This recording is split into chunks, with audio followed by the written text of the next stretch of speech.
E aí, meu amigo, minha amiga concurseira, vamos aí então irrigar um tópico de direito administrativo que, cara, esse não é um tópico, esse é o tópico. Essa parte que a gente vai bater agora é uma das partes mais importantes, sabe por quê? Você vai notar que aqui eu costumo fugir um pouquinho à regra do que a galera por aí faz. Muita gente gosta de começar o estudo do direito administrativo por princípios. Não, não dá certo. Eu falo pra você, ó, os princípios são aplicáveis a direta e indireta. Tá, mas quem que é a direta e a indireta? Então qual que é a pegada que a gente vai fazer? Aqui, a primeira coisa que a gente tem que fazer é aprender quem é a administração pública, como é organizada, como ela é formada. A gente tem que aprender essa parte, porque senão os tópicos futuros não vão bem. Então veja só, esse tópico que nós vamos bater agora, que é o tópico de organização da administração pública, que para deixar o material bem organizadinho, tá? Vem aqui agora esse tópico que a gente vai trabalhar. Esse tópico aqui, ele cai por si só, vem questões dele, a banca perguntou a respeito dele, mas ele também é um tópico que serve de base para tópicos futuros. Então, muitas coisas que nós vamos estudar aí no decorrer do direito administrativo tem por base esse tópico. Então, olha só, ele é uma base da matéria. Ele cai por si só, vem perguntas dele, cruas dele, mas também muita coisa que a gente vai ver aqui vai servir de parâmetro para o futuro. Então, aqui não tem como ir bem. Às vezes a gente fala assim, esse tópico é básico. Não básico tipo, básico. Não, básico no sentido de ser a base do estudo. Mas, ó, é moleza também, vem comigo, vamos esquematizar tudo, eu vou te mostrar como vem em prova. A primeira parte é uma parte que cai mais ou menos, a gente encontra assim algumas questões e ela é uma parte um pouco mais complexa, mas eu vou simplificar para você. Quando a gente fala aqui de administração pública, nós podemos falar da administração pública em sentido formal ou material, ou também pode ser chamada mediante o critério formal ou critério material. São dois critérios para definir quem é a administração pública. O primeiro critério, que é o critério formal, também pode ser chamado de critério subjetivo ou de critério orgânico, determina que a administração pública não é qualquer um. São apenas aqueles entes que estão definidos em lei, são aqueles entes que a lei fala, olha, esses aqui são os entes que compõem a administração pública. Então aqui não importa a atividade exercida. Aqui o que a gente leva em conta para falar quem é a administração pública são aqueles entes definidos em lei. E aqui nós pegamos a Constituição Federal, o Decreto 267, com base nisso a gente sabe que existem apenas 8 entes que integram a administração pública, que já vamos ver quem são. Então aqui no Brasil, esse aqui ó, é o critério adotado. Esse é o critério adotado no Brasil. Se a banca perguntar para você qual é o critério adotado, é esse. Mas ela pode te perguntar o que diz o outro critério. Então, de acordo com o critério formal, a administração pública são aqueles entes que estão formalizados em lei. A lei determina quem são eles. Claro, eles junto com os seus órgãos e seus agentes. A gente tem ali União, Estado, DF, município, autarquia, fundação pública, empresa pública e sociedade de economia mista. Apenas esses 8 entes junto com os seus órgãos e seus agentes. São 8 pessoas jurídicas distintas. Calma que a gente já vai ver quem são, não precisa anotar, eu fiz um quadro para você lá, já chegamos. Mas são essas 8 pessoas jurídicas junto com seus órgãos e seus agentes. Aqui é um rol taxativo, só tem eles. Então aqui a administração pública é definida não pela atividade exercida, mas sim está na lei. A lei fala, olha, a administração pública são apenas esses entes aqui e mais ninguém. Esse é o critério formal, subjetivo ou orgânico. Já o outro critério, que é a administração pública em sentido material, objetivo ou funcional, ele não fala dos entes, mas sim da própria atividade administrativa. Então aqui é considerada administração pública não os entes, mas sim a própria atividade. Então, mediante esse critério, se nós tivermos um particular que está prestando um serviço público, ele é considerado administração. Mas não é esse o critério que nós adotamos. Só que você tem que ficar ligado qual a banca está perguntando para você. Ela pode perguntar o que diz esse, o que diz aquele. Se ela perguntar qual que é adotado, é o material ou subjetivo. Se perguntar o que diz o outro, beleza. Então, olha a dica que eu te dou para ficar fácil. Ó. A dica que eu te dou é o seguinte. Eu quero que você decore bem forte isso aqui, ó. Critério formal ou subjetivo. Por que esses dois nomes, Thales? São os mais comuns em prova. Nós vamos decorar assim, ó, formal, subjetivo, fosso, formal, subjetivo. O formal subjetivo é o que a gente adota, que é a administração pública, formal subjetivo, entes definidos em lei, com seus órgãos e agentes. O outro, que é o que a gente não adota, o outro, você vai matar por exclusão, que é o contrário, né? Ó, formal, material, subjetivo, objetivo. Então o outro é tipo o inverso. O outro que não é o adotado fala da atividade administrativa. Tendo isso em mente, você não erra a questão. Então olha que eu te dando uma dica até para ajudar a memorizar, hein? Formal, subjetivo, ente definido em lei. E o outro, ó, formal, material, subjetivo, objetivo. Aqui está falando da própria atividade administrativa. Ok? Fica de olho então que assim ajuda um pouquinho a decorar. É uma questão de caráter um pouco mais teórico, mas quando ela vem fazendo dessa forma, você desenrola bonito. Legal. O que nós sabemos então? Que no Brasil nós adotamos o critério formal ou subjetivo. São aqueles entes definidos em lei que compõem a administração pública junto com seus órgãos e seus agentes. Legal. Agora é o seguinte, olha só. Nós temos aqui então a definição de quem é a administração pública. Show de bola. Nós sabemos aqui que a administração pública são apenas aqueles entes definidos em lei. Então vem cá, quando a gente fala de administração pública, lembra que a gente tem um rol taxativo e apenas esses 8 entes aqui são considerados administração pública.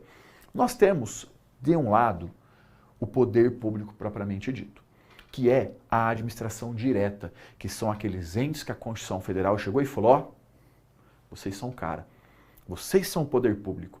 União, Estado, DF e município. Vocês 4 têm o poder público em mãos. Vá desempenhar as atividades administrativas. Legal. Só que a Constituição tá ligado que é um abacaxi muito grande para descascar sozinho. É difícil o cara fazer tudo isso sozinho. O que a CF permite? Ela permite, então, que esses entes da direta criem os entes da indireta para lhes auxiliar na prestação desse serviço. Nós vamos ver que precisa de lei, isso aqui é feito por meio de lei, mas a direta vai criar entes da indireta para auxiliar. Quem é a indireta, Thales? Dentro da indireta nós temos as autarquias, as fundações públicas, as empresas públicas e as sociedades de economia mista. Então olha que essa aqui é uma das partes mais básicas. Se é a primeira vez que está vendo, às vezes fica meio assim, nossa, quanta coisa, isso aqui entra no vocabulário de uma forma tão óbvia que depois não tem mais dúvida. Tipo assim, você fala, o que é isso aqui? Ah, isso aqui é um pincel. Qual que é a cor? É preto. Não é uma coisa óbvia? Isso aqui vira igual. É uma coisa que entra tão no dia a dia que você não tem que ficar indo mais no material olhar. Vai entrando no seu vocabulário. Então fica bem tranquilo que isso aqui vai fluir naturalmente. Vamos lá então, porque aí eu vou começar a aprofundar. Aí eu vou jogar mais conteúdo. Olha só. Falou de administração pública. A gente adota o critério formal ou subjetivo. Lembra? Teve que dar uma olhadinha no material para falar, né? Eu sei. Calma que a decoreba vai vir aos poucos, tá? Formal ou subjetivo. Que é composto pela direta e pela indireta. Quem que é a direta? União, Estado, DF, município. E a indireta, Thales? Autarquia, Fundação Pública, EP e SEM, que é Empresa Pública e Sociedade de Economia Mista. Até aqui é simples, né? Mas sabe onde está o problema? Nos sinônimos. Tem vários sinônimos aqui que tem que ficar de olho. Olha só que eu vou jogar para você, ó. Quando a gente fala da direta aqui desses 4, a banca pode se referir a eles como sendo também entes federados. É um sinônimo. É um sinônimo de entes federados, falar dos entes da direta. Eles podem ser chamados também de entes ou de pessoas políticas, entes políticos, já vamos ver o porquê desse nome, e também podem ser chamados aqui, ó, de administração centralizada. Administração centralizada. São todos termos que remetem aqui para administração o quê? Direta. Thales, e a indireta, ela também tem sinônimos? Tem. A indireta, ela pode ser chamada, muito importante esse termo aqui, ó, de administração descentralizada,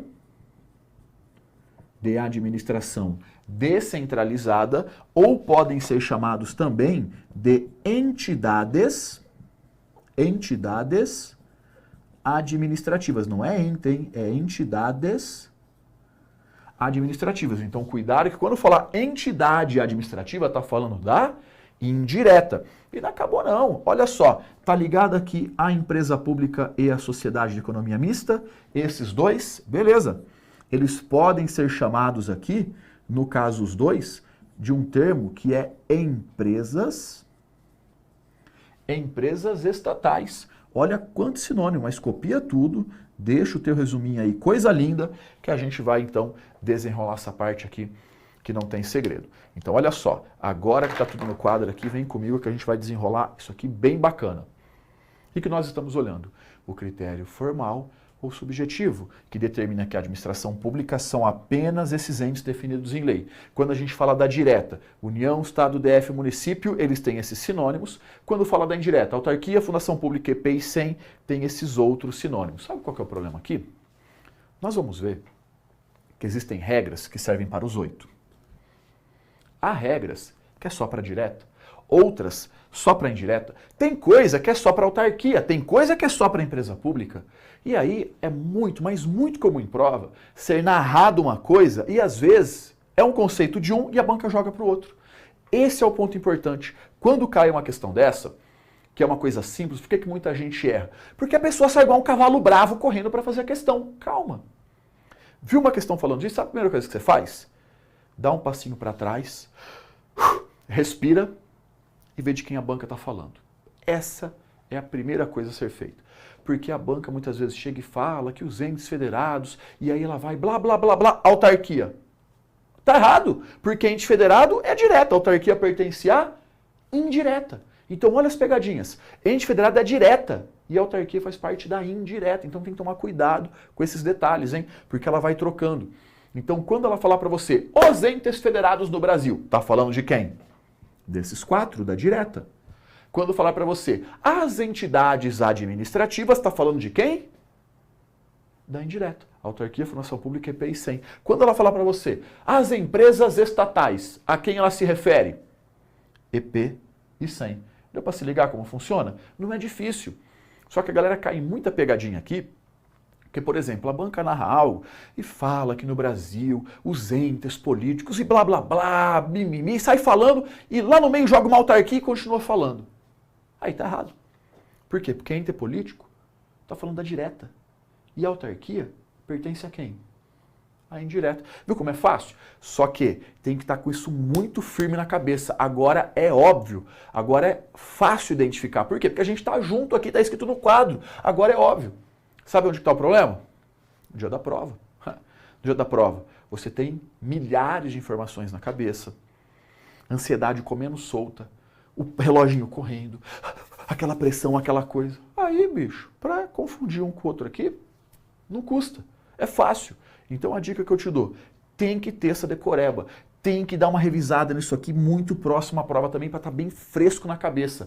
Calma que é algo que com o tempo vai vindo naturalmente. Mas ter bem firme isso é uma obrigação. Não dá para errar essa parte. Depois que aprendeu a conceituação, aí a gente vai estudar as regras, que regem a direta, a indireta, regras específicas de cada um. Aí a gente vai pegando e deixando tudo bonitinho. Mas o primeiro ponto é esse e é um dos mais importantes, porque às vezes a pessoa vem e decora algumas regras cabulosas aqui e me cai na pegadinha com a banca jogando um sinônimo. Então veja bem, se ela falar de administração centralizada, é o centro, é a direta. Se ela se referir a descentralizada, está falando da indireta. E cuidado, hein? Esse termo aqui também confunde. Entidade administrativa. Não é ente, hein? É entidade. Entidade administrativa, ela está falando da indireta. Beleza? Não tem segredo, né? Então nós vimos aqui essa classificaçãozinha. Esse aqui é um quadrinho que você pode deixar ele aí na parede, deixa destacado no teu material, vai olhando de vez em quando, deixa ele bem bonitinho nos teus resuminhos, para não ter erro. Ok? Vem comigo agora. Que como nós vimos então deles, vamos começar aqui, ó, analisando as regras da administração direta. Cara, quando a gente fala das regrinhas da administração pública direta, é bem fácil. Por quê? As regras são comuns aos 4 entes. Quando a gente fala da direta, de quem que a gente está falando mesmo? Estamos falando aqui, né, ó, da União, dos estados, do Distrito Federal e dos municípios. Então, quando a gente fala da direta, nós estamos falando desses 4 entes aqui, União, Estado, DF e municípios. Beleza. Vamos ver as regras, então, que são comuns aos 4, que, como eu te disse, aqui no direito administrativo, são regras idênticas. Claro que eles têm regras diferenciadas, mas aí é lá em constitucional, suas competências de cada um, artigo 22, 24, competência privativa da União, competência concorrente, não, Estado... Isso aí não é problema nosso, não. Isso aí é outra coisa lá, que é outra matéria. Aqui, nós vamos ver as regras importantes para o direito administrativo, sendo que eu vou te direcionar. O que cai mais e o que cai menos. Joia? Primeira parte, e de suma importância, é essa aqui. Os 4 entes são pessoas jurídicas. Os 4 são pessoas jurídicas, mas são pessoas jurídicas de direito público. Sabe o que isso significa? Aqui está o particular, aqui estão eles. Mas eles não atuam em pé de igualdade, eles estão em superioridade. Por ter essa personalidade jurídica de direito público, eles atuam com superioridade em face dos particulares. Então, primeiro ponto, nós sabemos que tem direito público, direito privado. O direito público, ele traz essa ideia do quê? De superioridade. Mas vem cá, fala uma coisa para mim. Olha só, eu estou afirmando aqui para você que eles são pessoas jurídicas. Se os 4 são pessoas jurídicas, eles são dotados de personalidade jurídica. Ah, e se eles têm personalidade jurídica? Eles têm capacidade processual? Têm patrimônio próprio? Sim, sabe que tem. Porque quem tem personalidade tem essas coisas. É algo que é automático presumir, mas eu vou colocar aqui no quadro igual, ó. Então, eles possuem capacidade processual. O que isso significa, professor? Significa que eles podem ser autores ou réus em um processo judicial. Eles podem processar alguém ou serem processados por alguém. E da mesma maneira, por terem personalidade jurídica, eles são titulares de patrimônio próprio. Eles possuem patrimônio próprio, uma vez que eles são pessoas jurídicas. Então vamos lá. Os 4 são pessoas jurídicas, têm personalidade jurídica, mas a personalidade deles é de direito público. O que interessa que é direito público? Eles estão em superioridade em face dos administrados. Por terem personalidade, então, eles possuem capacidade processual e têm também patrimônio próprio. Molezinha, né? Legal. Um outro ponto importante. Entre eles não há hierarquia ou subordinação. Um não manda no outro. Não é porque a União é maior que manda no Estado que manda no município. Não. Eles são independentes e autônomos. Então, eles não estão hierarquizados, eles não estão subordinados. Um não manda no outro. A hierarquia que existe é interna, é dentro deles. Agora, um em face do outro, não há que se falar em hierarquia. Então, eles são dotados de autonomia. Eles têm autonomia política, administrativa e financeira. A mais importante para você tem que tomar cuidado é a autonomia política. Sabe o que é autonomia política? Também pode ser chamada de capacidade política ou capacidade legislativa, é aptidão para criar leis, para legislar. E esse é um ponto que vai diferenciar a direta da indireta. Sabe por quê? A direta tem autonomia política, pode criar leis. A indireta, veremos que não pode. Mas olha como é fácil, ó. A autonomia política só possuem os entes políticos. Quem que é ente político mesmo? É a direta. Por isso que eles são chamados entes políticos.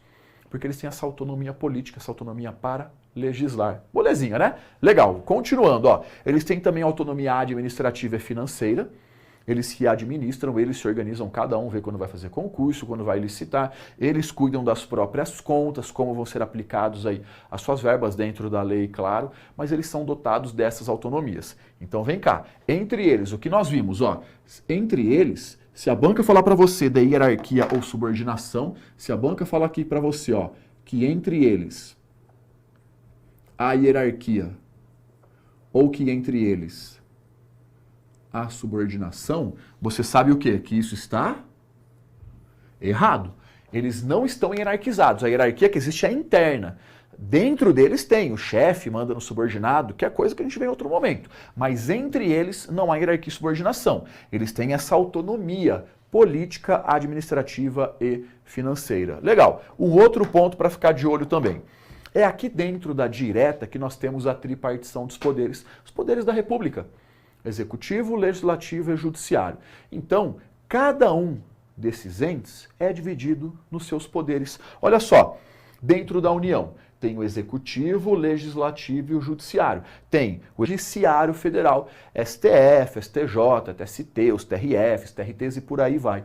Então, dentro aqui da União, nós temos a divisão nos 3 poderes. A mesma coisa nos estados. Executivo, Legislativo e Judiciário. Tem a divisão nos 3 poderes. A mesma coisa no Distrito Federal. Executivo, Legislativo e Judiciário. E no município nós temos o Executivo e o Legislativo. Opa! Aqui tem uma observaçãozinha. Não existe judiciário municipal. Então, dentro dessa divisão, A única coisa que nós não temos é judiciário municipal. Não existe poder judiciário do município. Ô, professor, mas eu já vi lá o fórum da comarca. Não, mas esse fórum da comarca da cidade que tu viu ali, ele não é da cidade, ele pertence aqui, ó, à Justiça do Estado. Então, dentro da direta, União, Estado, DF, município, o que nós temos? Os poderes da República. Cada um desses entes é dividido nos 3 poderes, com exceção do município, que não tem judiciário. Legal. Aqui nós sabemos que eles podem criar os seus entes da indireta. Legal? Vem aqui comigo. Olha só de novo esse trecho. Lembra aqui que a direta pode criar a indireta? Beleza. Nós vamos ver que quem faz a indireta é o executivo. Como o executivo tem a função típica de administrar, é ele que cria a indireta. Mas isso não impede que o legislativo e o judiciário também façam. Ia ser esquisito você imaginar o judiciário, o legislativo criando a indireta. Ia ser meio estranho, mas não há impedimento legal, não há vedação. Embora a indireta que nós conhecemos, ela é realmente criada pelo executivo. Mas essa proibição não existe. Então, outra característica comum que nós vimos aqui da direta é o quê? É a tripartição dos poderes. Cada um desses entes é dividido aqui, ó, nos 3 poderes da República. Legal. Agora vem cá. Outras características que são comuns aos 4. Olha só que ponto importante também, ó. Esses 4 aqui também têm as seguintes características. A primeira é a responsabilidade civil. Tem um tópico de direito administrativo que é visto lá na frente, que é a responsabilidade civil, mas como aqui é uma característica geral, eu preciso que você preste atenção. Sabe por quê? Aqui são características gerais. Cada ponto desse, ele pode ser aprofundado em um momento oportuno, que não é o que a gente vai fazer aqui. Aqui são apenas características genéricas desses entes. Então a primeira, a responsabilidade é objetiva, é aquela do 37, parágrafo 6º da Constituição Federal, que se configura sem a presença de dolo ou culpa, mas como eu te falei, isso aqui é estudado, é aprofundado lá em momento oportuno. Joia! Mas decora assim, ó, responsabilidade do ente da direta, objetiva. Segundo ponto muito importante, o regime de pessoal. Quando você trabalha em algum lugar, tem um conjunto de regras que regem essa relação de trabalho. No caso aí, você arrumou um emprego na iniciativa privada, que regras são essas? A CLT, a consolidação das leis do trabalho. Mas olha, vem cá, se você trabalha para o ente da direta, União, Estado, DF, município, não é a CLT. É um estatuto. Meu caso, eu sou um servidor público federal. Não é a CLT que rege minha relação com a União. A minha relação com a União é regida por um estatuto, que no caso é a Lei 8.112, que é o Estatuto Federal. Dessas características aqui que nós vamos ver, de longe, essas 2 são as mais importantes. As outras, Thales, olha, é legal ficar de olho, não cai assim em prova, mas vale a pena ficar de olho para dar uma complementadazinha sem perder a mão também, sem ser uma coisa desnecessária. Próximo ponto. Eles têm a chamada imunidade tributária recíproca, ou não fica pagando imposto para o outro, porque vai tudo voltar no mesmo lugar, então eles não pagam impostos uns aos outros. Depois, bens públicos, os bens desses entes, eles têm uma proteção especial. Como eu disse, bens públicos é todo um tópico, tá? De outro momento, não precisa aprofundar ele, mas o que você precisa saber aqui? Esses bens públicos, eles possuem algumas proteções especiais. Dessas proteções, a que eu preciso que você saiba é a impenhorabilidade. Ó, se eu tenho uma dívida e eu não pago a dívida, o juiz manda penhorar meu carro, por exemplo. Aqui não dá para penhorar uma viatura, não dá para penhorar um veículo público, porque eles têm essa proteção especial que é a impenhorabilidade. Ô Thales, mas como que são pagos os débitos judiciais da administração pública? Imagina que a pessoa fala, vou entrar com uma ação contra a União, vou processar a União por alguma razão. Processou a União. Caraca, velho, ganhei ali R$1.500.000, tô rico. A pessoa vai até com uma carriola para ir lá buscar o dinheiro. A hora que ela chega lá para buscar o dinheiro, eles falam, tá, vou te pagar. Toma esse papel. O cara pega o papel, tá escrito precatório. Precatório? O que é isso? Isso aqui é uma ordem de pagamento. Tá vendo aquela fila? Tá vendo o fim dela? Não dá para ver o fim dela. Isso é essa fila mesmo. Vai lá no fim dela e espera que um dia você vai receber. É uma ordem para pagamento. Precatório, o sistema de precatório está no artigo 100 da Constituição Federal. Também é um tópico à parte, que a gente não vai aprofundar aqui. Eu preciso que você saiba só o superficial, só o basicão mesmo. Então, os débitos judiciais são pagos pelo sistema de precatórios. Um outro detalhe. Dentro aqui também da administração direta, União, Estado, DF, município, nós temos esses entes possuindo algumas prerrogativas processuais. Que é isso, Thales? São algumas vantagens no processo, por assim dizer. Quando eles estão em juízo, eles têm algumas prerrogativas, algumas vantagens, entre aspas. Primeiro, e essa que importa pra gente, porque isso aqui é direito processual, hein? Não vou aprofundar também. Eu só quero que você saiba esse exemplo. Prazo em dobro. Nós, meros mortais, temos, por exemplo, 15 dias para entrar com recurso. A administração pública direta tem 30, tem prazo em dobro. Então, quando eles estão em juízo, eles têm essas prerrogativas processuais, algumas facilidades. Mas como eu te disse, ó, daqui para baixo é para dar uma complementada diretaço na veia, sem enrolação, sem frescura. Mas o ponto importante são esses dois e esses detalhes que nós vimos aqui. Isso aqui você vai encontrar bastante em prova, não tenha dúvida. Mas vamos treinar um pouquinho? O que a gente viu até aqui então? Até aqui, olha só, nós vimos as regras da administração direta. Aqui é o passeio, aqui é mole, porque as regras são semelhantes aos 4. O bagulho vai ficar doido quando chegar aqui, mas deixa isso para o momento próprio. Por enquanto, vamos dar uma treinadinha no que a gente viu até o momento, ok? Acompanha comigo na tela. Vamos lá para a nossa primeira questão. Olha só.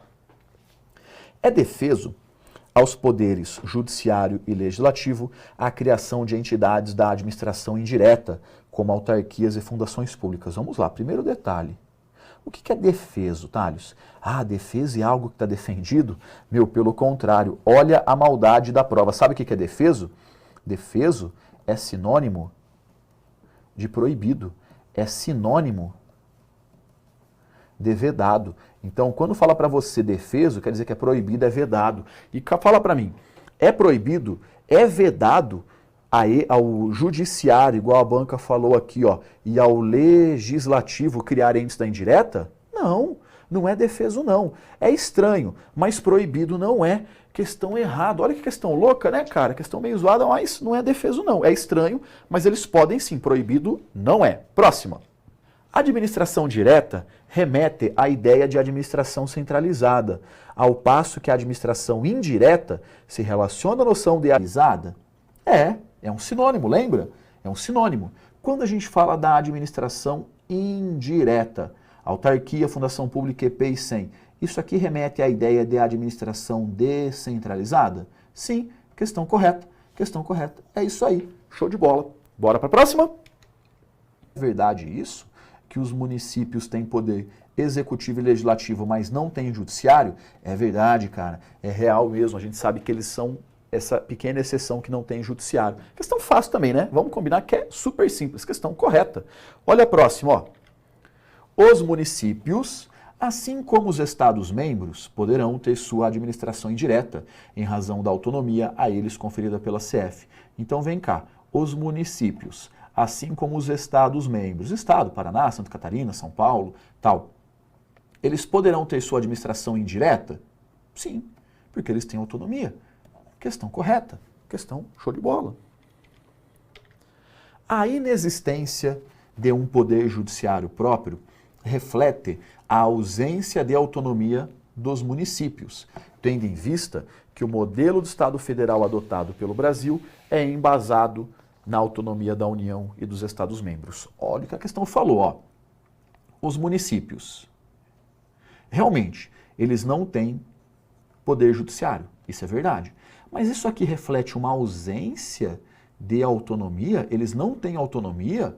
Não, tá errado. Eles têm autonomia sim. Eles, embora não tenham judiciário, eles possuem autonomia, assim como, no caso, a União e os Estados-membros e também o DF.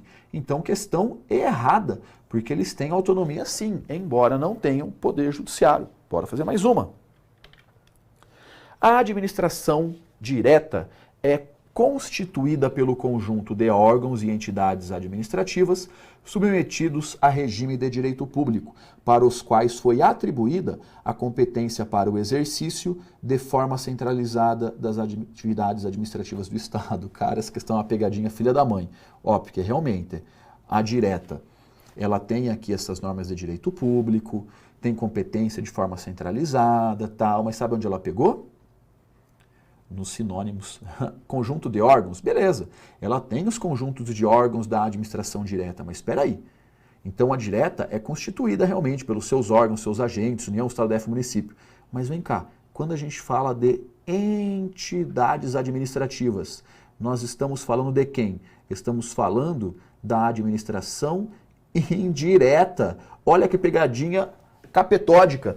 Questão errada, porque a entidade administrativa fala da indireta e não da direta. Essa aqui pegou muita gente quando veio em prova. Essa foi uma zona. Então fica de olho, hein? Falei que eles nomes são importantes e são mesmo, né? A administração direta compreende os órgãos e as pessoas jurídicas de direito público que prestam serviços típicos do Estado. Do âmbito federal, integram a administração direta os ministérios e as autarquias. Então, olha só, quando a gente fala aqui da administração direta, nós temos os órgãos e as pessoas jurídicas de direito público que prestam serviços típicos do Estado. Até aqui, ó, tá tudo coisa linda. No âmbito federal, que é no âmbito da União, integram a direta os ministérios, correto, porque os ministérios são órgãos aqui da União. Opa! E as autarquias? Espera aí, a autarquia, ela faz parte da administração indireta. Questão errada por causa da autarquia. A autarquia não. A autarquia faz parte da administração indireta. Beleza? Pode vir para mim. Viu como não é um bicho de 7 cabeças? Mas calma, que essa primeira parte aqui, ela é bem suave.